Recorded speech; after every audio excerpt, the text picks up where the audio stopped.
Hello everyone, this is Abid academy Ranchi. 15 नवंबर धरती आबा का जन्म दिवस। आज के झारखंड और पुराने छोटा नागपुर क्षेत्र के उली हातू गांव में 15 नवंबर 1875 को जन्मे बिरसा मुंडा थे। तो वैसे एक सामान्य बालक, लेकिन मात्र 25 वर्ष की आयु में अपनी धर्म संस्कृति के लिए जो अद्भुत कार्य उन्होंने किया, इसके कारण वह सबके भगवान बन गए। बचपन में बिरसा के माता पिता ने ईसाई धर्म स्वीकार किया था। उसकी बुद्धिमत्ता को देखते हुए उसे चाईबासा के मिशन स्कूल में प्रवेश दिलाया, लेकिन बात जब गोमांस खाने की और चोटी काटने की आई, तब इस बालक के मन में विद्रोह की चिंगारी धधक उठी। उस चिंगारी का ज्वाला में तब परिवर्तन हुआ जब मिशन के एक पादरी ने मुंडा समाज के बारे में ठग, बेईमान और चोर जैसे शब्दों का प्रयोग किया। मुंडाओं पर जुल्म करने वाले और हमारी जमीन हड़पने वाले आप ही लोग चोर और बेईमान हैं। आप में और जुर्म करने वाले ब्रिटिश सरकार में कोई भी फर्क नहीं। इन कठोर शब्दों में पादरी को खरी खरी सुनाकर बिरसा ने मिशन स्कूल छोड़ दिया। साहब एक टोपी, यानी अंग्रेज सरकार, ईसाई मिशनरी सब एक ही है।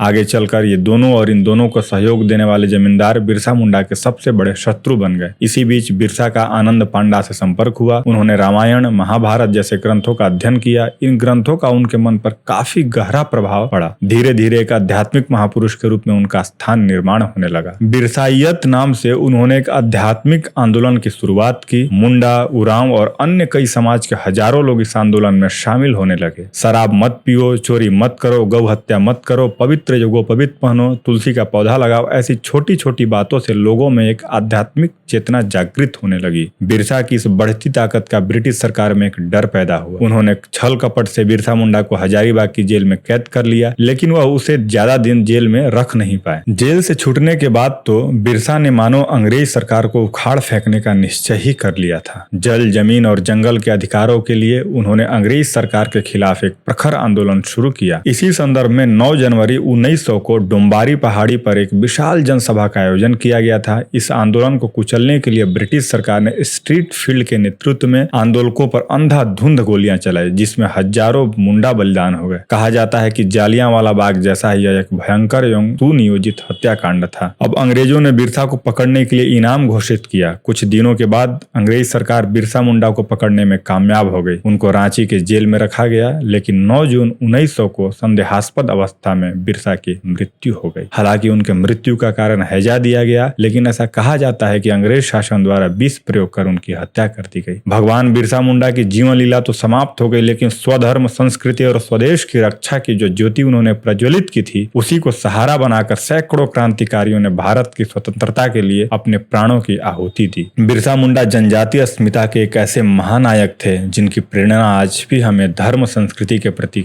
जागरूक रहने का संदेश देती है। आज हम भारत की स्वतंत्रता का अमृत महोत्सव बड़ी धूमधाम से मना रहे हैं, लेकिन यह स्वर्ण क्षण दिखाने में भगवान बिरसा मुंडा जैसे हमारे हजारों जनजाति वीरों के बलिदान को हमें बिल्कुल नहीं भूलना चाहिए। इन्हीं बलिदानी वीरों की याद में 15 नवंबर यह बिरसा मुंडा का जन्म दिवस जनजातीय गौरव दिवस के रूप में मनाया जाता है और झारखंड दिवस के रूप में भी मनाया जाता है। इसी माह में झारखंड भी बिहार से अलग होकर एक नया राज्य बना था। भारत की स्वतंत्रता के लिए अपने प्राणों की आहुति देने वाले ऐसे सभी वीर क्रांतिकारियों को शत शत नमन और बिरसा मुंडा को भी प्रणाम। अगर जानकारी आपको पसंद आई हो तो इसे लाइक करें, और भी बिरसा मुंडा से संबंधित कोई जानकारी हो आपके तो आप कमेंट बॉक्स में आकर कमेंट कर सकते हैं। और वीडियो कैसी लगी ये भी आप हमें बताएं, और अब तक चैनल को सब्सक्राइब नहीं किया है तो चैनल को सब्सक्राइब करें ताकि हमारा भी मनोबल बढ़ता रहे। धन्यवाद।